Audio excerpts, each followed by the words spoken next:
En esta presentación, que tenía que empezar a las 12 y terminar a la 1 menos cuarto, lo que voy a intentar es comprimirla en media hora para comerme el retraso acumulado, y después, a partir de la siguiente ponencia, que es la de Ángeles Lozano, de la OTRI y de los... Sí. Ya estamos con el tiempo recuperado. De todas formas, sí que preferiré a lo mejor saltar algunas partes por encima, o bien porque ya se han tocado, o bien porque, bueno, con la información que está en la transparencia, ya os vale como guía, y me pararé en algunas cosas que, bueno, consideramos más relevantes, ¿no?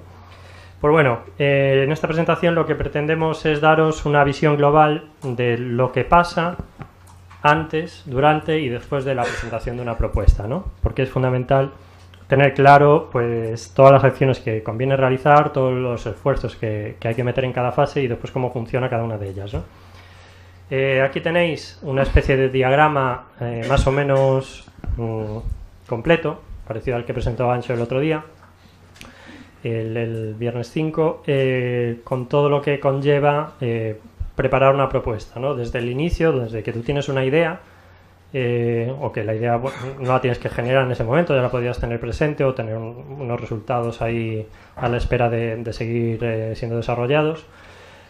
Cómo convertimos esa idea en o sea, cómo buscamos un encaje en las líneas de financiación que haya disponibles. Importante, porque no siempre hay una línea de financiación para cualquier cosa que queramos hacer, o a lo mejor este año no y el siguiente sí, ¿no? Después, cómo se monta, bueno, montar un consorcio, es decir, o montarlo nosotros si nosotros somos los coordinadores o asumimos el rol de liderazgo, o intentar buscar un encaje nuestro en una propuesta ajena, ¿no? Y después la fase que importante, pero como veis no es la única, es la preparación de la propuesta en sí, de la cual, bueno, os daremos ahora algunas ideas ya se han dado en las presentaciones anteriores. Es fundamental escribir una propuesta muy competitiva. Importante esa idea final que nos dio Marina, ¿no? Realmente la propuesta no es una carta de presentación curricular, sino realmente es una acción de marketing, donde con unas reglas de juego tú tienes que intentar convencer a alguien que son unos evaluadores cuyos criterios conoces de antemano, de que tu propuesta es suficientemente buena como para ponerle ahí cierta cantidad de dinero del contribuyente europeo, ¿no? Hay que pensarla más como una acción de marketing que realmente como un examen, ¿no? Después de enviada la propuesta, viene la fase de revisión, de la cual nosotros poco podemos influir. Todo lo que podemos influir en la revisión es lo que contiene el papel que hemos enviado, o electrónicamente. Y después, esa revisión es previa, lo que ponemos aquí, que es muy importante, ¿no? Hacer un control de calidad de la propuesta, es decir, que dársela a leer a gente externa, con la que tengamos confianza, que nos dé feedback, que nos hagan de revisores falsos, pero como si fueran revisores futuros, y después se hace el envío. Eso pasa el proceso de evaluación que os decía, y de ahí pueden salir los resultados, o que no nos la financien, desgraciadamente, o que nos la financien. Si nos la financian, bueno, se nos invitará a negociar la propuesta al consorcio, liderado por el coordinador, y felizmente la mayoría de los casos de las negociaciones acaban en que el proyecto tiene lugar. No todos, no hay que darlo por sentado, hay que hacer los deberes bien, sobre todo pues las puntualizaciones, las modificaciones que se nos piden en la negociación, hay que llevarlas a cabo o razonar suficientemente porque a lo mejor algunas no pueden estar correctas, y bueno, al final acaba todo eso en un proyecto que se financia.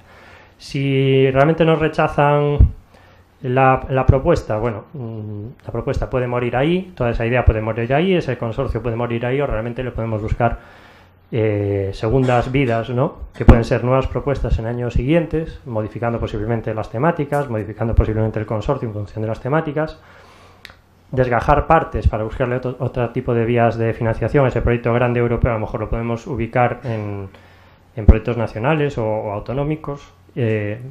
No hay que, bueno, todo el trabajo que se mete en preparar una propuesta, que son bastantes horas y es bastante calidad lo que hay que montar, no tiene por qué morir en el momento que hay un rechazo, ¿no? Realmente todo eso es aprovechable, ¿no? Ahí está la inteligencia de cada uno en buscarle vías alternativas.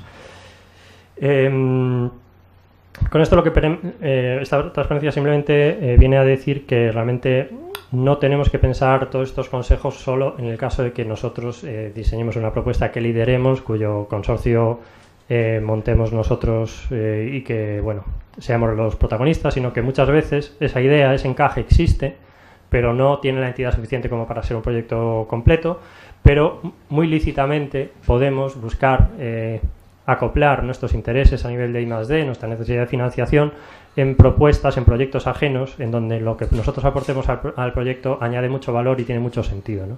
Y bueno, es una de las vías más importantes para intentar entrar en proyectos, ¿no? No solo liderar, que es difícil y es costoso y complicado, sino buscar encaje mayor, con mayor o menor protagonismo en función del caso y de la temática en propuestas ajenas. Bueno, pues el mensaje de hoy, que ya os hemos empezado a dar y que repetiremos hasta la saciedad, es que el ciclo de preparación de una propuesta es un largo viaje, ¿no? Es un largo viaje que no solo en el tiempo, sino también en el esfuerzo, ¿no? Desde la idea hasta que se elabora una idea concreta de una propuesta que después la utilizas para convencer a gente para que se una a tu consorcio, en el caso de propuestas consorciadas. Una fase de preparación de una propuesta que son horas, es mucho tiempo, mucha negociación entre las partes, todo el mundo tiene intereses posiblemente no alineados, hay que negociar entre todas las partes, hay que aclarar qué hace cada uno, qué se lleva cada uno, se envía la propuesta, se evalúa, se negocia, que es un proceso también muy delicado y que requiere esfuerzo. Normalmente la comisión, o en este caso las próximas agencias, incluso con las propuestas bien evaluadas, va a hacer trabajar algo a los participantes para depurar esa propuesta, flecos, cosas que han indicado los evaluadores durante el proceso de evaluación que no quedan claras o que son mejorables. Todo eso se modifica y después se firma por fin un acuerdo de subvención con la Comisión Europea entre el coordinador y la comisión. El coordinador representa a todo el consorcio y arranca el proyecto, ¿no? Y después el ciclo continúa una vez arrancado el proyecto, ¿no? En el caso de propuestas, de convocatorias que pidan propuestas en dos fases, se puede simplificar parte de este proceso en el sentido de que la primera fase, la propuesta que se pide es una propuesta corta, donde solo se evalúan, como decía Marina y Anxo, excelencia e impacto. Esa propuesta corta pueden ser 10-15 páginas, que requiere menos esfuerzo en el tiempo, en el sentido de redactar un documento completo, pero igualmente debe estar bien diseñada, bien pensada. El consorcio tiene que estar bastante claro, los roles bien claros, para que en el caso de que sea evaluada positivamente y se nos facilite el entrar en la fase 2, que es ya la propuesta completa, mucho del camino ya esté allanado, ¿no? Tanto internamente a nivel de consorcio como de claridad temática de la propuesta. De la idea de la propuesta, bueno, pues la idea puede partir de una cosa que tenemos detectada en casa, una necesidad, una línea de financiación que queramos complementar, es un caso muy común, pero también a raíz de nuestros contactos, a raíz de nuestras relaciones, a raíz de nuestra participación en eventos, sí que puede venirnos una idea dada del exterior, es decir, de otras entidades, de otras empresas, organismos de investigación, que nos conozcan o que nos hayan recién conocido y que nosotros podamos aportarle algo a esa idea que ellos están dando forma y que están dando forma a un consorcio en donde buscan ciertas capacidades, ¿no? Ambas cosas son válidas, ambas cosas son muy necesarias. En el caso que tú tengas una idea dentro que quieras buscarle financiación, pues requiere de ti hacer un esfuerzo de comunicarla a los demás, de buscar gente a la que esto le puede encajar, lo lideres tú o lo lideren otros, ¿no? En el caso de las ideas para que vengan desde fuera, realmente hay que darse a conocer, ¿no? Por eso os decíamos antes que es fundamental explotar nuestra cartera de contactos existentes, sobre todo a nivel internacional. A nivel nacional la tendremos y también a veces son válidas porque no solo hay un participante por país, sino que también podemos estar asociados con una empresa o otra entidad de investigación con la que nos llevemos bien, que somos complementarios y no nos solapamos, y ambos juntos hacemos una especie de trabajo para conseguir entrar en una propuesta más grande a nivel europeo, ¿no?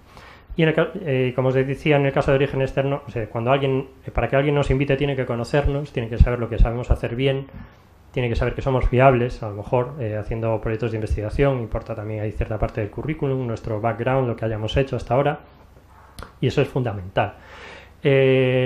Como fundamental es realmente que nuestra idea o lo que queremos nosotros hacer encaje en un proyecto financiable dentro de una convocatoria en una temática concreta, ¿no? No, como os decía, no todo vale. El evaluador, la comisión, las agencias no son tontas, es decir, no le puedes vender gato por liebre. Cuando quieren financiar liebres y tú metes un gato, por mucho que lo maquilles, el gato seguramente se detecte.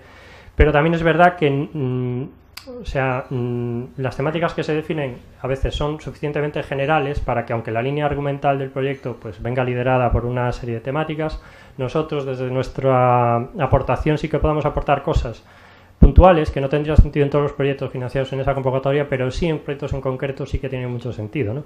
Y de ahí es el trabajo de detección de esas propuestas, de comunicárselo a gente que esté también interesada en esas temáticas, de venderles cómo lo que nosotros podemos aportar en su propuesta potencial le añade valor y todo lo que sabemos nosotros hacer, a lo mejor entidades que nosotros también podemos sumar a un consorcio, ¿no? Todo ese tipo de encajes es importante, ¿no? Evidentemente, la Comisión ni ningún, normalmente, el organismo de financiación quiere financiar cosas ya financiadas, evidentemente. Por eso es importante asegurar la novedad en el sentido de que nos tendremos que haber leído un histórico de propuestas presentadas, hay fuentes de información como Cordis, ¿no?, donde realmente está la información de todos los proyectos europeos financiados por la Comisión y que es fundamental, porque incluso a nosotros, sin mala intención, pero por desconocimiento, tenemos una idea que es genial. Y por no haber hecho una vigilancia competitiva, por así decirlo, suficientemente buena, pues no nos damos cuenta de que hay un proyecto al 90% igual que el que pretendemos montar nosotros, que ya está en funcionamiento desde hace 2 años y financiado pues, por el mismo organismo al que le queríamos pedir el dinero, ¿no? Evidentemente esa propuesta tendría pocas posibilidades.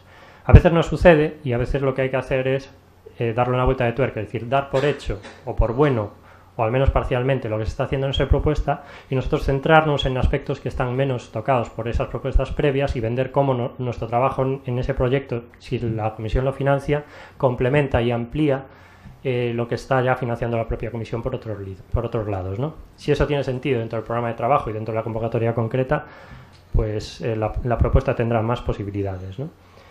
Hay que asegurarse también de que los resultados, especialmente en los pilares de ciencias, de liderazgo industrial y de retos sociales, pues tendrá aplicabilidad, que el proyecto que nosotros queremos financiar con dinero europeo realmente tiene sentido como proyecto europeo, un proyecto para desarrollar una cosa muy localista, donde el 80% del presupuesto y del consorcio es gallego y después tienes un belga y un rumano para completar y cumplir el mínimo.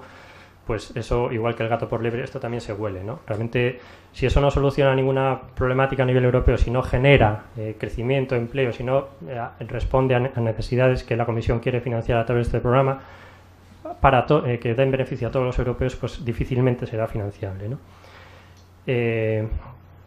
Estas reflexiones eran las que queríamos decir. ¿Cómo es un programa de trabajo? Pues un programa de trabajo es un documento de decenas de páginas en donde hay una serie de temáticas, topics, retos. Bueno, la nomenclatura depende del tipo de programa, pero la estructura normalmente es esta, ¿no? Hay un título que más o menos nos puede dar una idea de por dónde van los tiros. Se describe después un reto específico, ¿no?, que es lo que la Comisión escribe ahí, que es lo que quiere ver. Las razones por las que va a apartar financiación para financiar acciones de investigación e innovación en esta temática concreta. Se describe el alcance que pretende que la Comisión le gustaría ver en los proyectos que se financia, es decir, puede ser que en este alcance sea un único punto, pueden ser varios puntos, entonces la Comisión puede decidir que cada uno de esos subpuntos los financia con proyectos distintos, ¿no? Es muy común, ¿no?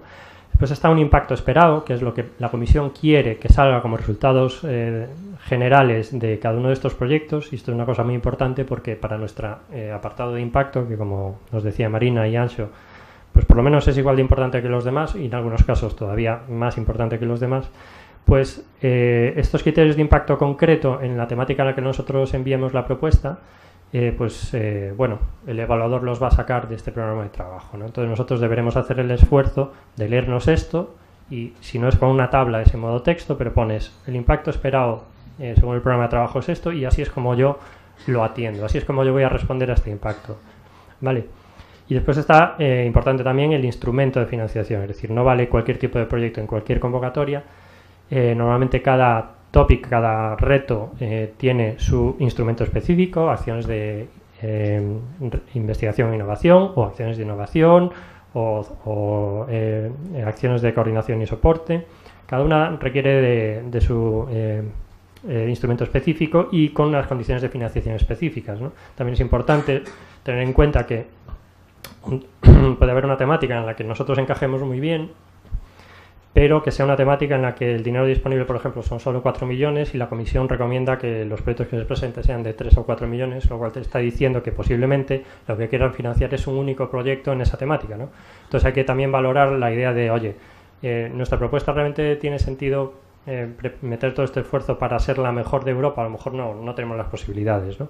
A lo mejor, o a lo mejor sí, a lo mejor podemos montar un consorcio potente que tenga posibilidades, ¿no? Pues todas estas cosas hay que valorarlas.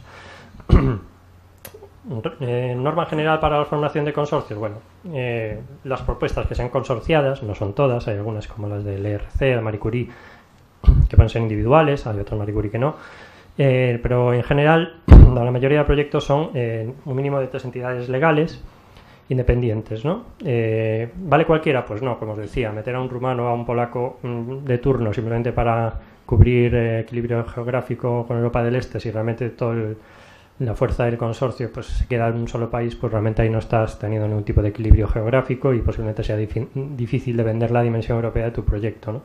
También es importante tener en cuenta que los consorcios, cuanto más ligeros, mejor.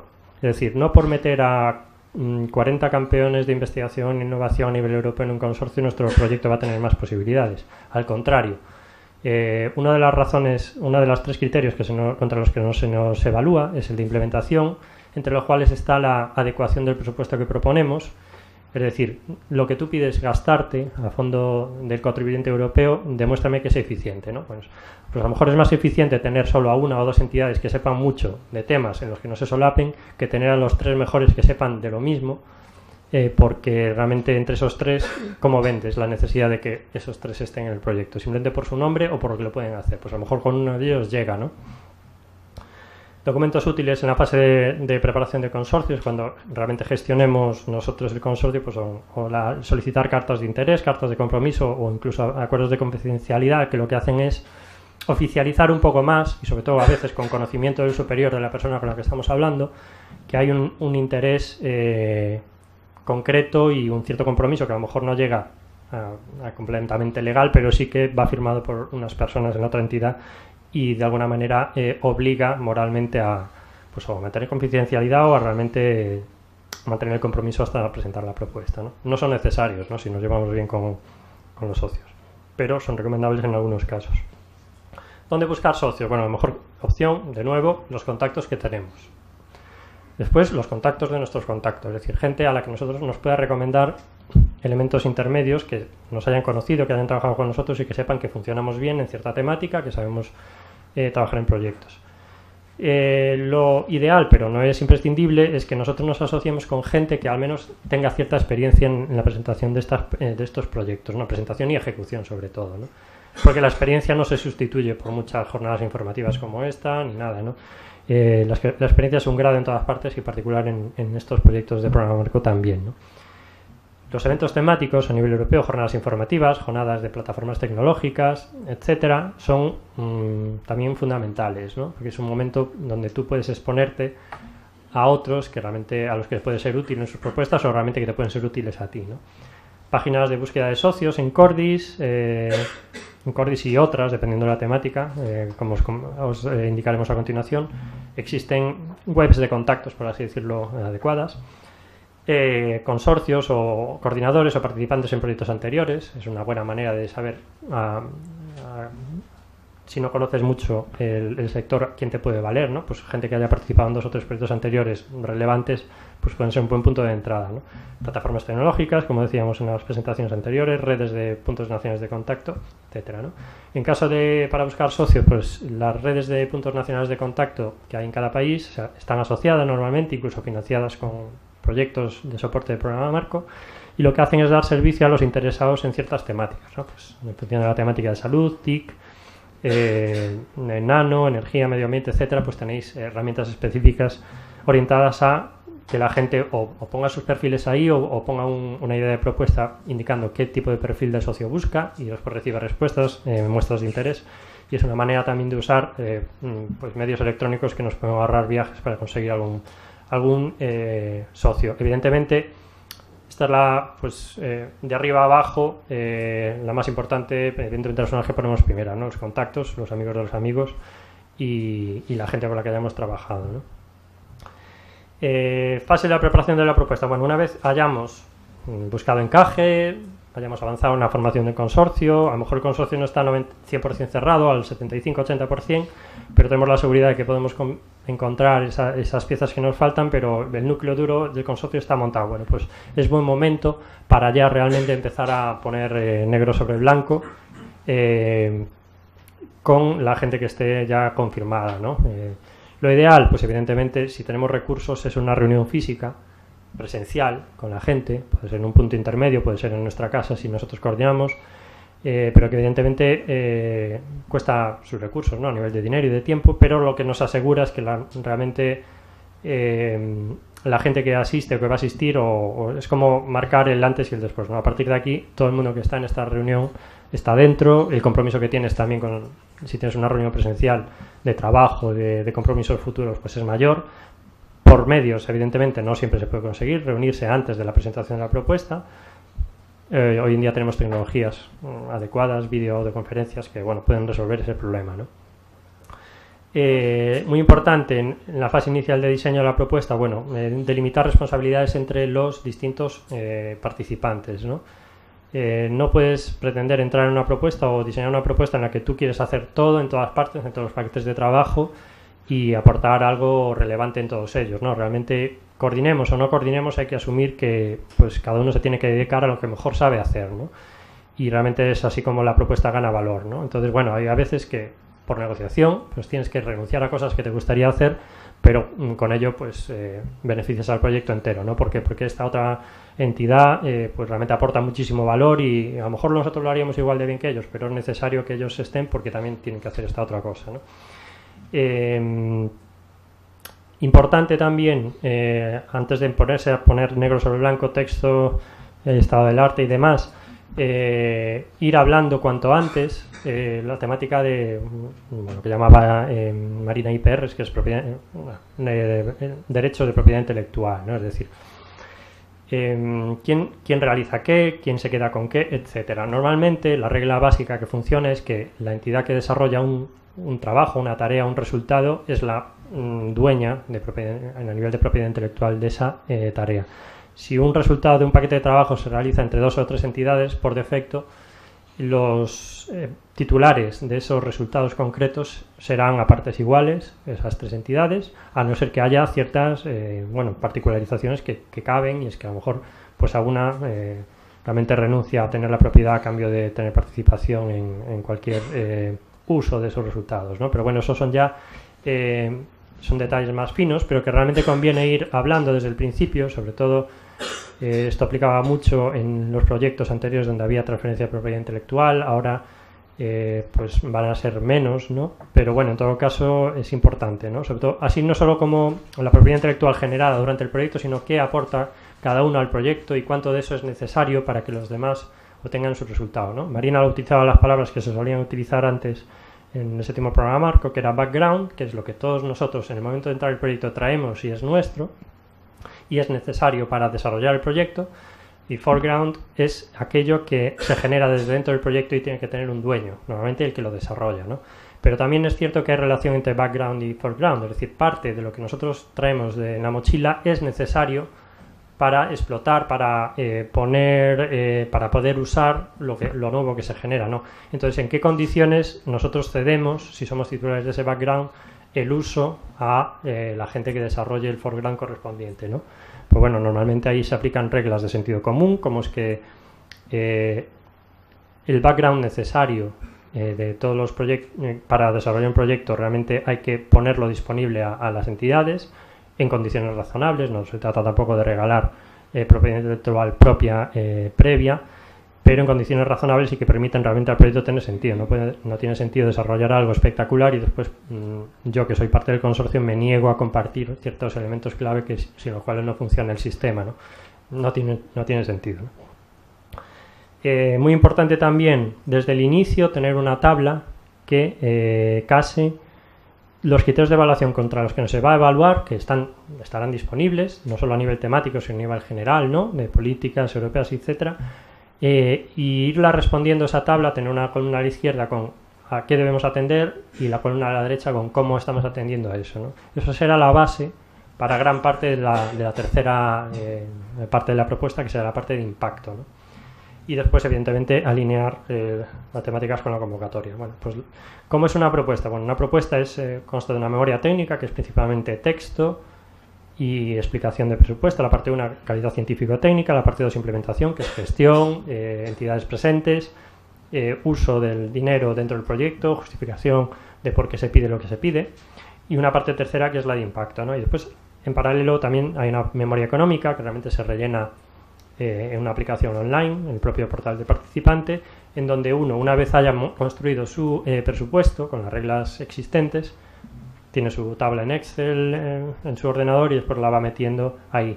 Evidentemente esto compete más, la parte de la memoria económica compete más al coordinador, pero bueno, el coordinador solo lo hará una vez esté todos los números cerrados con cada uno de los participantes del consorcio, ¿verdad? Calidad científico-técnica, bueno, pues aquí esta parte nos la vamos a saltar un poquitín porque ya ha sido introducida por Anxo y por Marina en la propuesta en las presentaciones anteriores, y además así ganamos tiempo.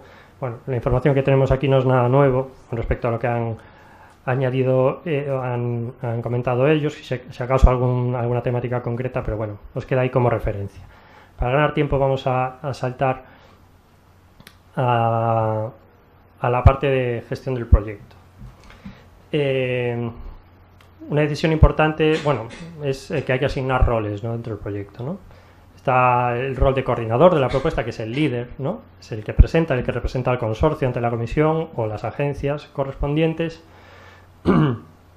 A veces el coordinador es lo coordinador a nivel de gestión y también a nivel científico-técnico, pero también puede ser que se separen los roles, ¿no? Coordinador de la propuesta en general y después haya un gestor o coordinador científico-técnico que sea un rol separado, ¿no? Realmente aquí las fórmulas no son únicas, ¿no? Pues el trabajo, evidentemente, se organiza en paquetes de trabajo. Cada paquete de trabajo tendrá un líder, un coordinador, que no necesariamente tiene que ser de la misma entidad que coordina el proyecto. De hecho, conviene que el coordinador de cada paquete de trabajo sea la entidad que más sentido tenga o que mejor sepa coordinar las cosas que tienen lugar dentro de ese paquete de trabajo. No necesariamente quien más horas o hombres mes, personas mes tenga dentro de ese paquete de trabajo, pero sí alguien que sea creíble, ¿no? Por ejemplo, no tiene sentido en un consorcio con universidades, centros tecnológicos, empresas, que la parte de explotación de resultados la gestione una universidad, ¿no?, que es un paquete de trabajo habitual. Normalmente debería ser alguien del sector privado, que es quien más sabe de explotación de resultados concretos, ¿no? Y supone que está en ese consorcio al final de la cadena de valor para poner los resultados de investigación en el mercado, ¿no? Pero eso es un ejemplo, ¿no?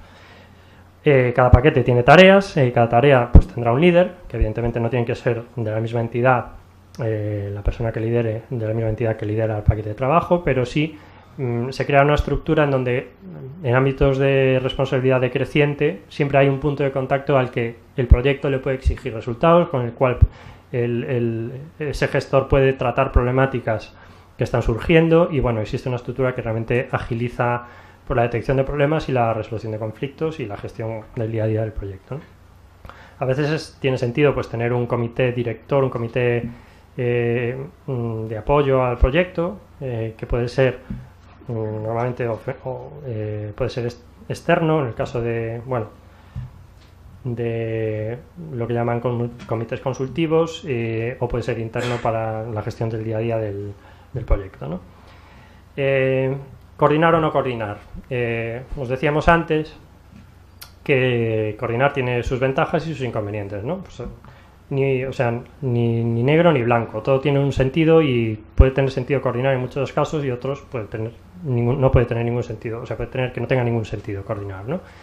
El coordinador tiene una responsabilidad importante, ¿no? Y es que representa a todo el consorcio ante la comisión, es el que mantiene, es el punto de contacto único de la comisión, en este caso la agencia de turno que gestione el programa de trabajo, con el consorcio entero. Realmente es el responsable financiero de todo el proyecto, es decir, la comisión transfiere el dinero al coordinador y es el coordinador el que se encarga de repartirlo después entre los socios.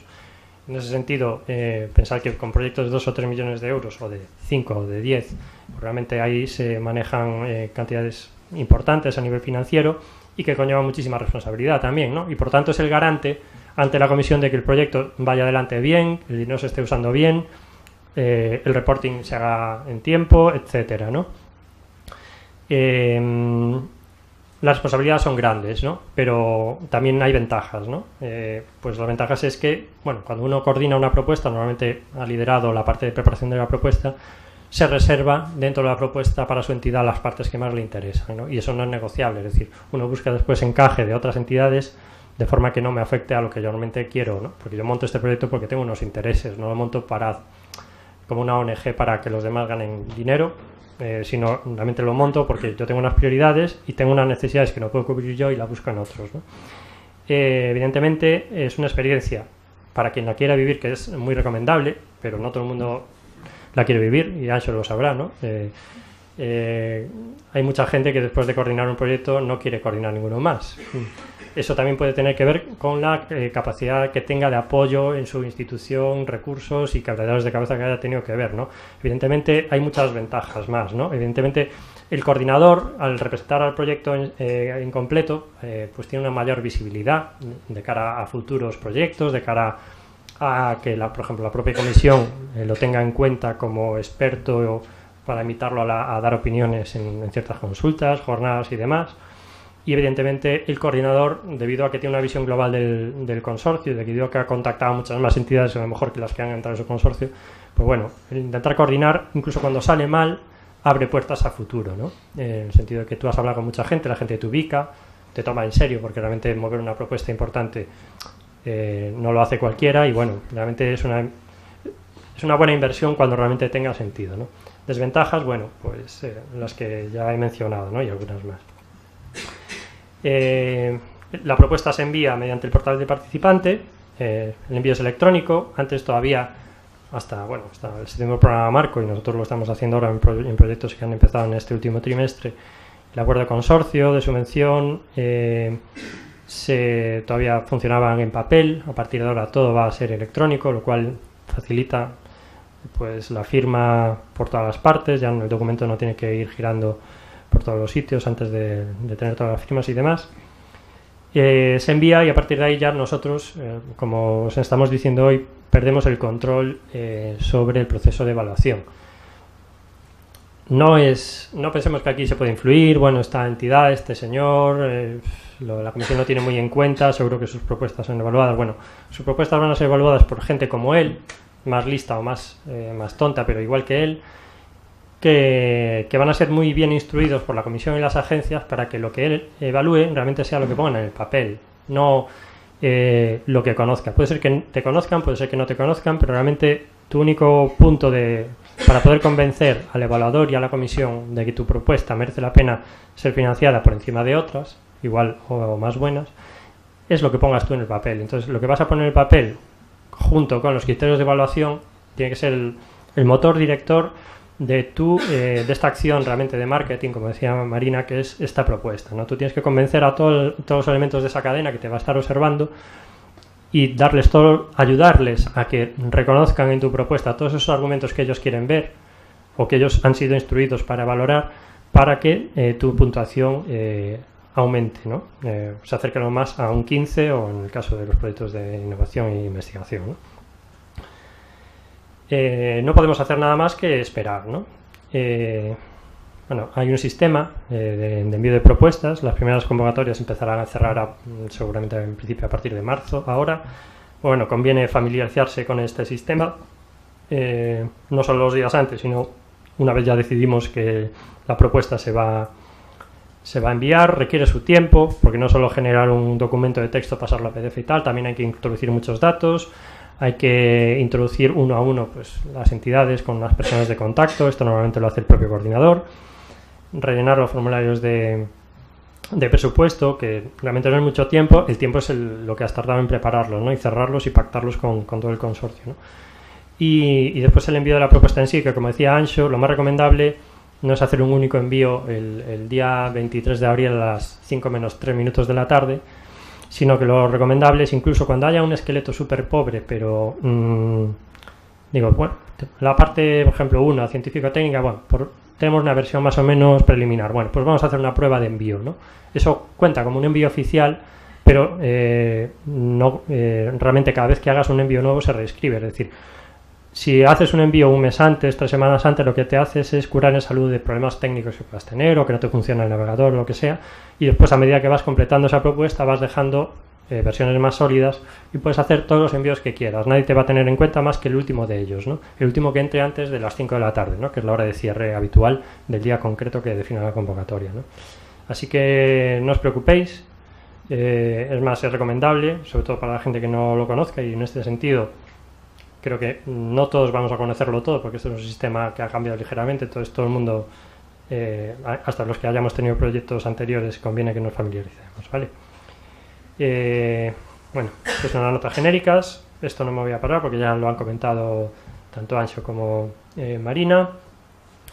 Aquí os dejamos una serie de ideas recolectadas por gente que ha estado trabajando en esto, gente como CEDETI, ¿no? Que realmente ha dado apoyo durante todo el séptimo programa marco a propuestas europeas de entidades españolas. Vienen siendo 40 errores muy frecuentes de todo tipo de propuestas, ¿no? Como estamos un poquitín justiños de tiempo, no me voy a parar en todos ellos, pero lo bueno es que van a quedar ahí disponibles para que vosotros veáis y os puede valer como una referencia, como una especie de autoevaluación, ¿no? Es decir, yo en mi propuesta, por ejemplo, si en el criterio de excelencia, ¿no? Cumplo estas expectativas. Bueno, si te sale alguna, cuando hagas este test interno, ¿no? O en la fase de diseño o la que estás escribiendo, te sale algún no, conviene pensar cómo puedes convertir ese no en un sí, metiendo pues información adicional o organizando la información que tú estás dando, que a lo mejor no se entiende de otra manera, de forma que se atienda a todo este tipo de detalles, ¿no? Pues adecuación de la propuesta a la temática que se quiere financiar, detallar suficientemente las tareas que se quieren hacer, idoneidad de, bueno, en el criterio de excelencia tienes un montón de errores, después también la parte de impacto, es importante también, bueno, balance de género será una parte importante. Si puedes demostrar algo a favor, no significa que si no dices nada se te penalice, pero si puedes demostrar algo a favor, puntuará mejor. Demostrar que el sistema de gestión de propuesta que tú haces, o sea, el esquema de gobernanza interna de la propuesta tiene sentido. Es muy típico coger la parte de impacto, de implementación, de gestión de otro proyecto y fusilarla automáticamente en tu propuesta, y a lo mejor no tiene aquella cosa que tenía sentido, este comité, esta gestión con los líderes del paquete de trabajo de esta manera, puede tener sentido en unas propuestas pero en otras no, y a lo mejor podemos simplificar mucho la gestión o necesitamos añadir cierta complejidad. Por ejemplo, si estamos hablando de un proyecto de más de 15 entidades, pues a lo mejor tiene que haber 2 niveles de gestión, ¿no? Un nivel más reducido, un steering board, y después un nivel de gestión del proyecto donde estén todas las entidades. Cada cosa requiere lo suyo, ¿no? Sí que conviene contar, si uno no sabe mucho de esto y tiene que escribirlo, pues con varios ejemplos, ¿no? Y de ellos coger de todos ellos las cosas que más le valgan, pero siempre que tengan un sentido, ¿vale? Bueno, como os decía, no voy a pararme mucho. En la parte de implementación sí que conviene alguna reflexión, por ejemplo esta, que es una transparencia que pone CEDETI, que la comisión usa mucho, que va muy orientada a la prueba del 9, ¿no? De ciertos proyectos tal y como están diseñados, ¿no? Por ejemplo, si veis el participante número 2, que es la segunda fila, pues se puede categorizar como el que no sabe qué hacer. Es decir, yo meto 2 hombres mes en todos los paquetes. ¿Por qué? Porque así sumo 12 y 12 por no sé cuánto dinero, me llevo tanto dinero este proyecto, ¿no? Después, ¿qué haces? Pues no lo sé. Pues con 2 hombres meses en cada paquete posiblemente no hagas nada, ¿no? Estar en las reuniones, viajar y después pues no te queda tiempo ni de hacer ni más ni de gestión ni nada.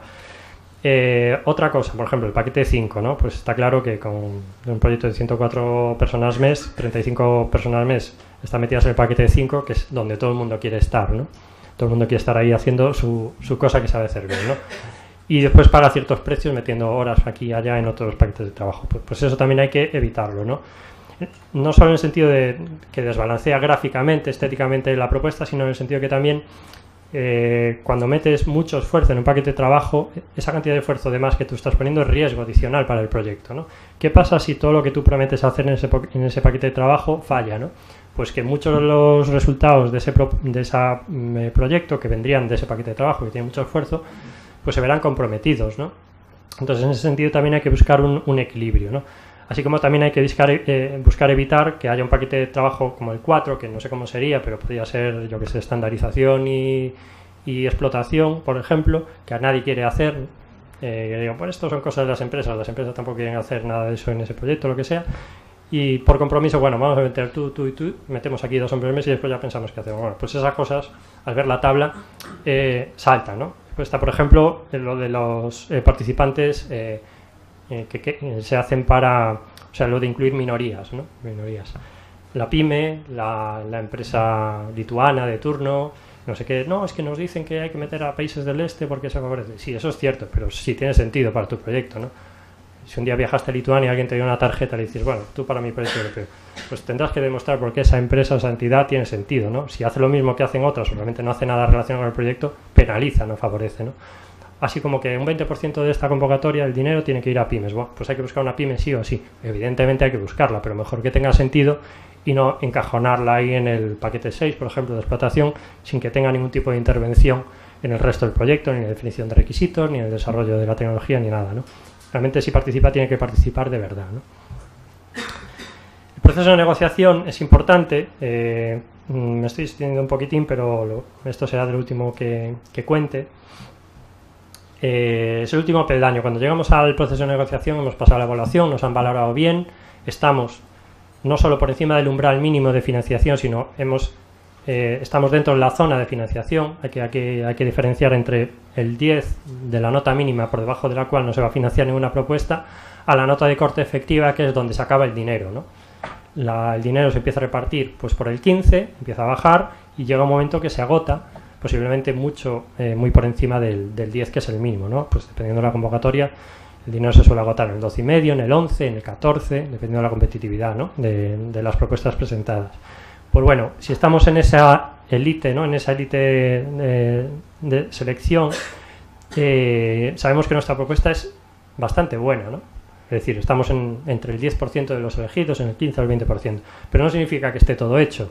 Tiene sus defectos, hay sus defectos detectados durante el proceso de evaluación por los evaluadores. Después Ángeles nos contará algo al respecto. Hay cosas que a lo mejor no están suficientemente claras, que no han penalizado, pero sí conviene explicitar mucho mejor. Está el propio proceso de negociación, que obliga a que los detalles referidos al reparto de propiedad intelectual, la explotación y todo esto relacionado con derechos de propiedad intelectual queden mucho más definidos. Es normal que cuando tú elaboras una propuesta pues pienses en eso, pero realmente cuando esa propuesta se convierte ya casi en un proyecto, pues todo el mundo cierra filas y realmente ahí pues no solo conviene de cara al proyecto, sino que todo el mundo, a lo mejor todos los participantes, van a mirar mucho más lo que van a hacer, cómo van a explotar, y entonces eso requiere de una renegociación interna, ¿no? Y puede haber también ajustes presupuestarios que sugiera la comisión, que dice, pues podría recortar seguramente en esto, entonces uno puede estar de acuerdo o no, lo razona y después se llega a un acuerdo con la comisión, en este caso la agencia. Y finalmente todo esto concluye en un acuerdo de subvención firmado. Y después viene el proyecto en sí.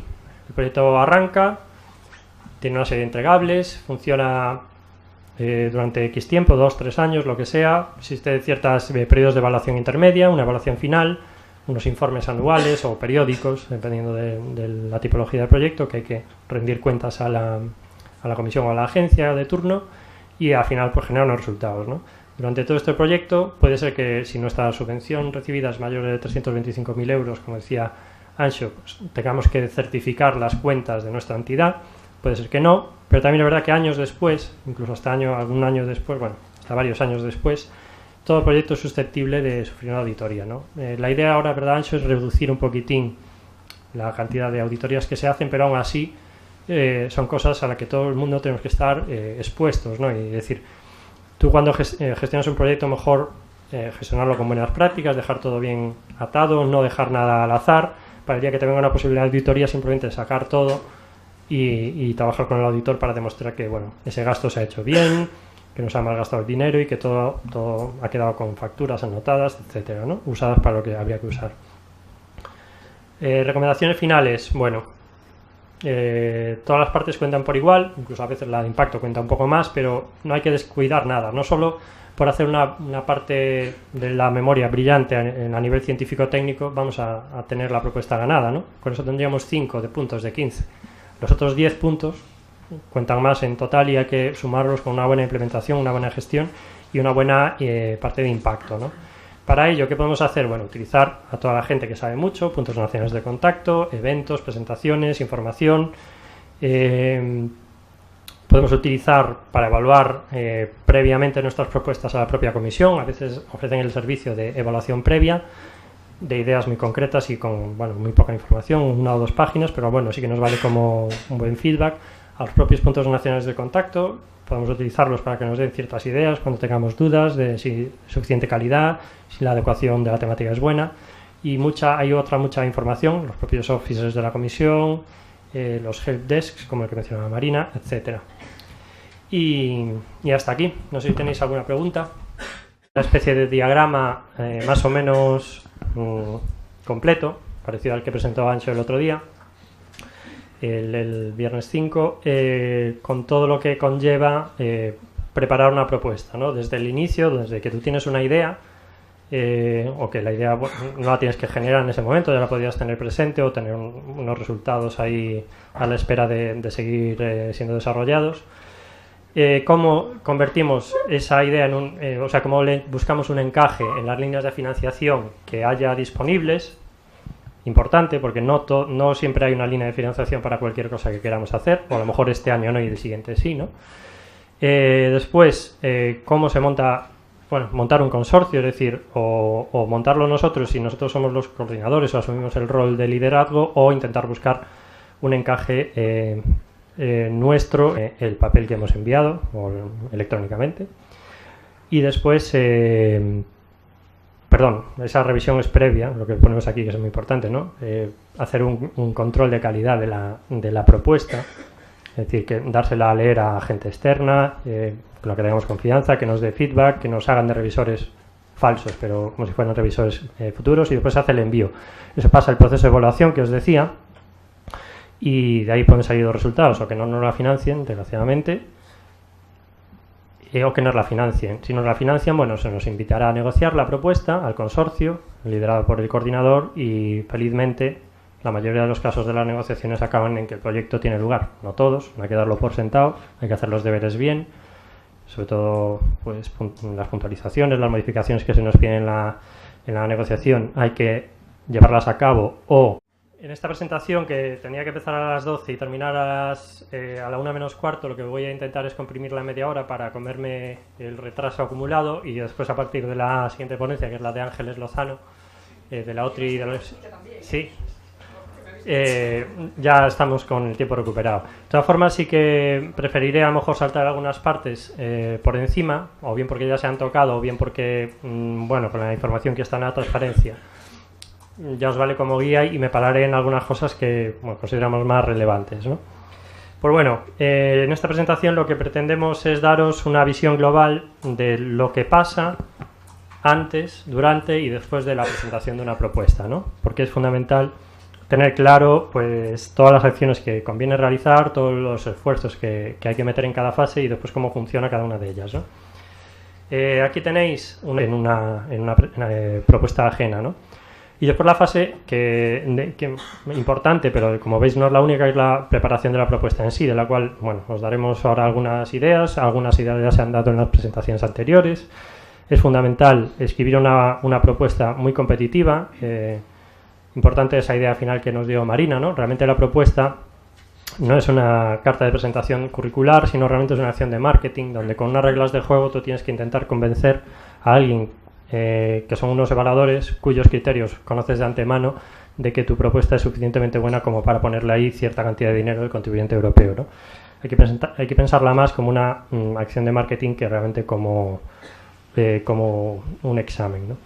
Después de enviada la propuesta, viene la fase de revisión, de la cual nosotros poco podemos influir. Todo lo que podemos influir en la revisión es lo que contiene razonar suficientemente porque a lo mejor algunas no pueden estar correctas y bueno, al final acaba todo eso en un proyecto que se financia. Si realmente nos rechazan la propuesta, bueno, la propuesta puede morir ahí, toda esa idea puede morir ahí, ese consorcio puede morir ahí, o realmente le podemos buscar segundas vidas, ¿no? Que pueden ser nuevas propuestas en años siguientes, modificando posiblemente las temáticas, modificando posiblemente el consorcio en función de las temáticas, desgajar partes para buscarle otro tipo de vías de financiación. Ese proyecto grande europeo a lo mejor lo podemos ubicar en proyectos nacionales o autonómicos. No hay que, bueno, todo el trabajo que se mete en preparar una propuesta, que son bastantes horas y es bastante calidad lo que hay que montar, no tiene por qué morir en el momento que hay un rechazo, ¿no? Realmente todo eso es aprovechable, ¿no? Ahí está la inteligencia de cada uno en